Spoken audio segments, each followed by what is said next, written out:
Hello and welcome to my channel where I spend most of my time trying to focus on growth mindset, on health, well-being, and also wealth. I think they all go together. I am a registered nurse by profession, and there are many things that I see, and that has sort of made me want to go into this stream of like talking to people, because sometimes I think that when you see things, you kind of want to, it opens up your mind and you want to share sort of what you know with others. My name is Jeanette, and in today's episode, I wanted to talk a little bit about just staying focused. I know that it's 2025 and things seem as though it's not going well for many of us. Like the cost of food, clothing, housing is on a rise. And yet, many of us paychecks are not on a rise. And so, what are we going to do to stay focused? What are we going to do to keep up with what's going on? And I am just going to talk about some of the things that I have been doing. And a lot of what I have been doing, I did not change. And I keep telling my family, stay focused, do what you normally do. For instance, I have always contributed to my 401k because I have the ability to have a 401k.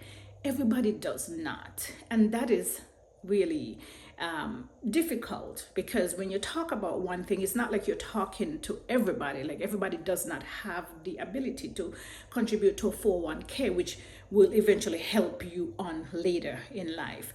But I've always contributed whatever the employee gives me and more. So right now, I am at a 10%. Many people will tell you you should even be higher. Now, only you know your pocket.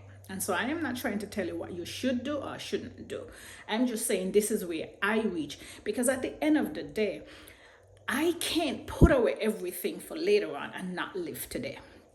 There have to be a balance. There has to be a balance, okay? And so that is why this is where I am. And the good thing with that 401k is that you can always go in anytime and you can change your how much money you decide to put in for yourself. You can drop it down, you can make it higher, because every year the IRS gives a certain amount in which you as an individual, according to your age, is able to contribute. So you're able to make that change according to your ability. Now, some people have done in the past where they would say, okay, if I get a 5% increase, I am going to just add 5% to the amount of money that I'm putting aside for my 401k to that contribution and let that go. Some people are able to do that, some people are not able to do that. And so I'm just saying you have to work with your pocket. So, but that's one of the things that I have stayed focused on, is just leaving it there and not even trying to touch it. I'm just trying to go about the rest of my years, and not worry about it.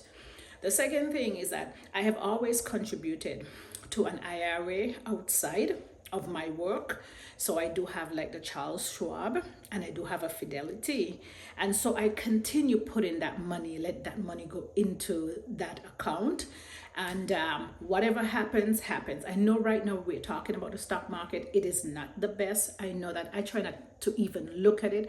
I just try to stay focused and let that go in. Now, while I'm on that Charles Schwab and Fidelity account, I actually set up a child account with Fidelity. I didn't even know that was something that I could have done. And so after I researched and found out, I actually opened a Fidelity children account for my 14-year-old. So she does have some investments that she is already putting money into, and I put a little bit of money aside for her in there. So it's not a lot, but I'm hoping that maybe once she starts working with a little summer job and she gets her own job, that she can contribute more. But it's a start. I think that growing up, I did not have anybody to teach me about investing, and we always saved because growing up in the Caribbean, you're always told to save for a rainy day. But I didn't know anything about investing. But coming to America, I did read a lot of books. I heard people talking, and so I got so involved because I always believe in saving for a rainy day. But what I realized is that just putting the money aside wasn't really helping because you don't get a big interest. Like you don't get a lot of money if you just put in a regular bank like Wells Fargo and Bank of America. So you have to do something with your money in order for it to grow, and that's where investing came into play for me and for my family. The other thing is that I've always put some money aside into a high yield saving, and that was kind of my rainy day fund.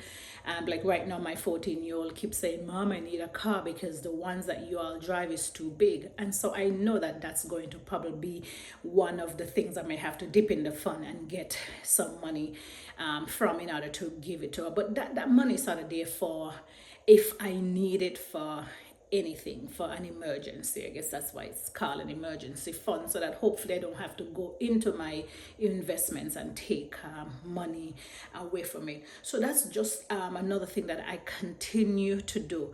Now, I don't think that I live an extravagant life. I don't know if I want to use the word frugal, but I try to stay within my means. So for me, I still take my breakfast, eat my breakfast, make my coffee at home, and I take it with me. I'm not a big coffee drinker. Once I've had my cup of coffee in the morning, I'm good to go. So I make sure I make that at home and I take it with me. I may have it in my car on my way to work or at my desk. I always try to take my lunch also. Again, being from the Caribbean, we have a system where we normally cook these big meals on a Sunday and we put away some food for later in the week. I still maintain that same habit. And so I will cook on a Sunday, and then that food can go for Sunday, Monday, and some Tuesday. And then when I get home Tuesday night, I may do something that they might use it that Tuesday night or definitely the Wednesday. Now I have to be honest, Friday is always our go-to day where we buy something to eat. And also on a Saturday I may cook some like soup, something light, because I know Sunday is a big day that I'm going to be cooking more again. So these are some of the little things that I have been doing to still stay focused, never mind what's going on around me. I try to be aware of it, but I try to not let it weigh me down. I just try to stay focused. So these are just some of my thoughts to you. If you have anything else, you can leave it in a message to me. If you think you've got anything from what I am saying to you, if you can leave me a comment, and I will see you in the next one. Be blessed.